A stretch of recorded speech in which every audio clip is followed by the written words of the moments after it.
Thiruvananthapuram കിളിമാനൂരിൽ വട്ടപ്പാറയിൽ school bus മറിഞ്ഞ അപകടം. Kilimanoor പാപ്പാല Vidyajyothi English medium സ്കൂളിലെ ബസ്സാണ് മറിഞ്ഞത്.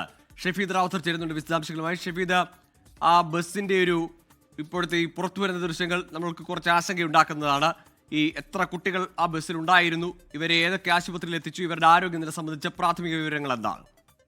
ഗോകുൽ, അല്പസമയം മുൻപാണ് തിരുവനന്തപുരം കൊല്ലം അതിർത്തിയായിട്ടുള്ള നിലമേൽ മാറാകുഴിയിൽ ഈ അപകടം ഉണ്ടായിരിക്കുന്നത്. വട്ടപ്പാറ റോഡിലായിരുന്നു ഈ അപകടം നടന്നത് എന്നുള്ളതാണ് ഏറ്റവും പ്രധാനപ്പെട്ട കാര്യം. വട്ടപ്പാറയിൽ നമ്മളുടെ ഈ തിരുവനന്തപുരം കൊല്ലം അതിർത്തിയായിട്ടുള്ള ഈ വട്ടപ്പാറ കൃത്യമായി പറഞ്ഞു കഴിഞ്ഞാൽ ബേക്കൽ റോഡിൽ ഈ അപകടം ഉണ്ടാവുകയായിരുന്നു. ഈ കിളിമാനൂർ പാപ്പാല വിദ്യാജ്യോതി ഇംഗ്ലീഷ് മീഡിയം സ്കൂളിലെ ബസ് അത് കൊച്ചുകുട്ടികളെന്നാണ് ഇപ്പോൾ നമ്മൾ മനസ്സിലാക്കുന്നത്.